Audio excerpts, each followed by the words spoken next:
Welcome to this module.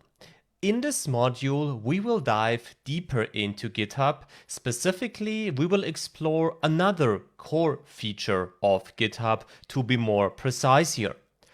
Up to this point in the GitHub part of this course, we mainly focused on to the connection between Git and GitHub.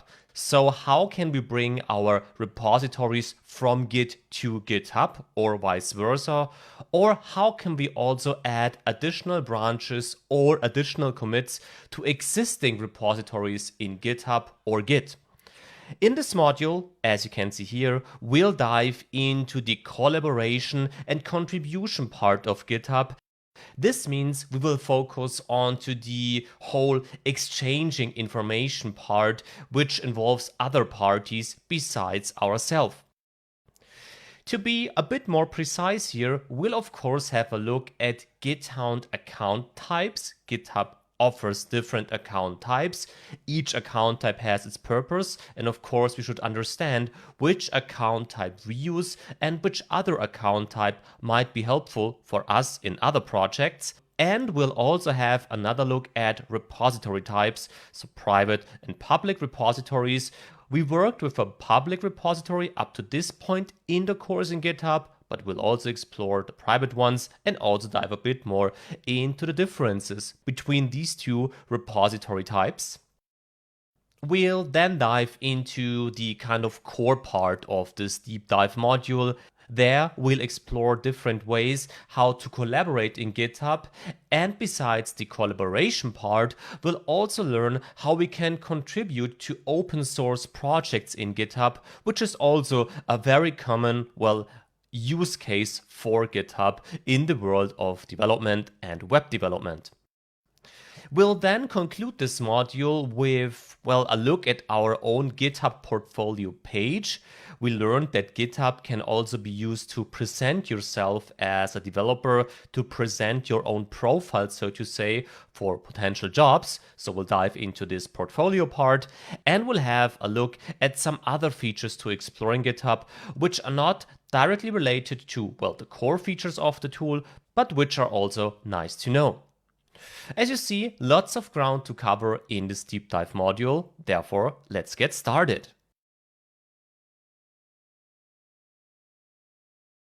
Before we dive deeper into GitHub, let's first think about why we use GitHub once again.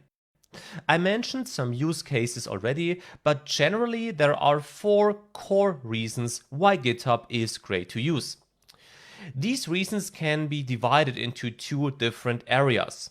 One area here is the single user use case, as I would call it here. The single user uses GitHub, for example, to have a cloud storage of his or her own Git projects. We had a close look at this logic in the last module, so this should be clear. You know how you can bring your local repositories to the cloud and also how you can bring your remote repositories to your local Git project.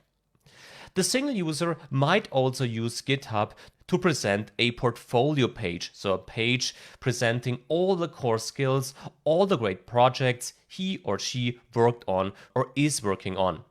I mentioned it already in the last lecture. We'll learn how to create such a portfolio page in this module, but this will be towards the end of this module, as the core focus now is really on using GitHub, with multiple people, multiple users, so to say. One core use case here is the collaboration part.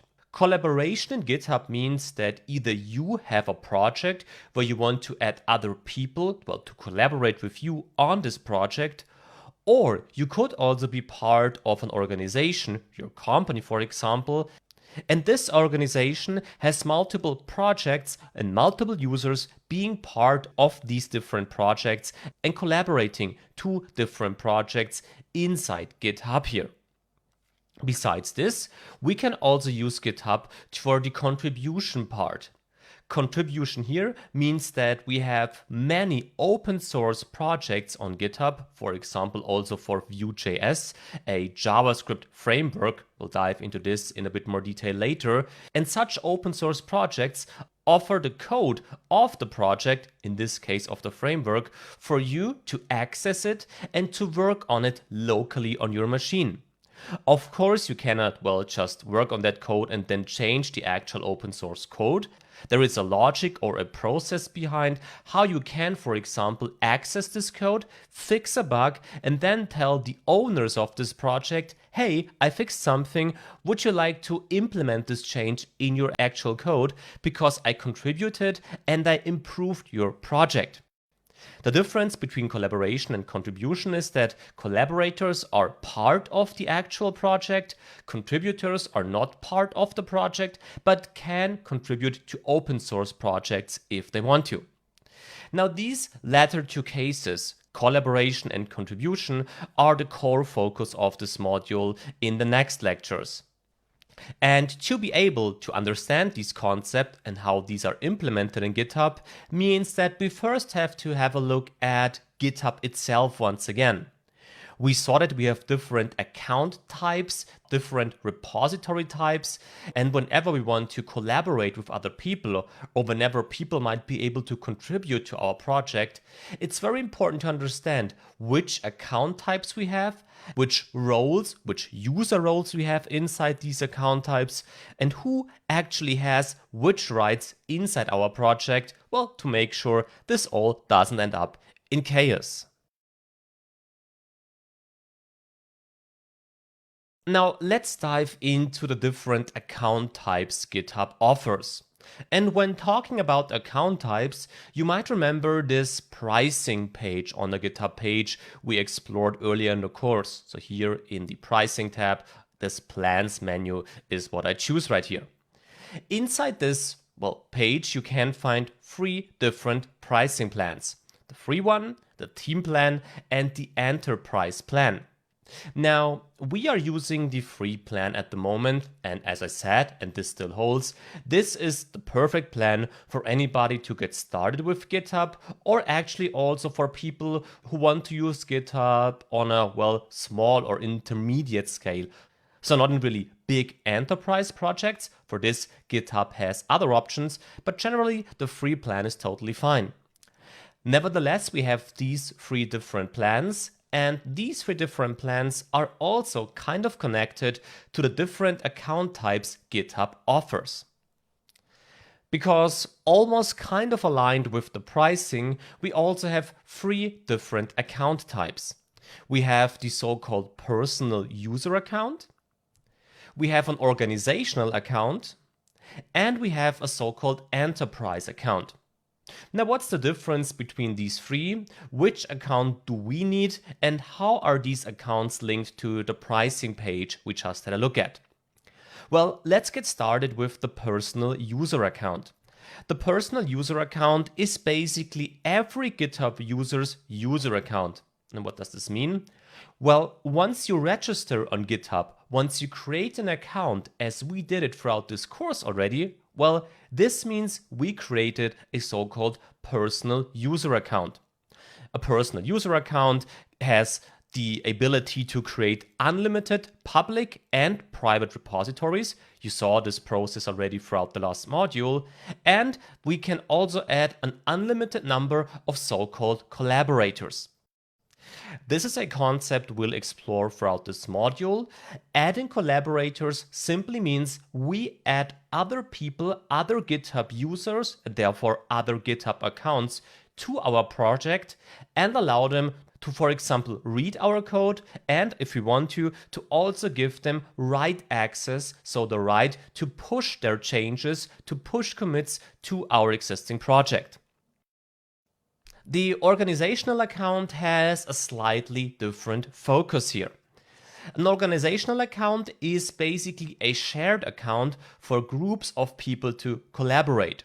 So in simple terms, you have the organizational account sitting on top, so to say, and inside this organization, you could, for example, have a project where you want to have 3 developers who are working on it, so you can add 3 different GitHub accounts to your project inside your organization.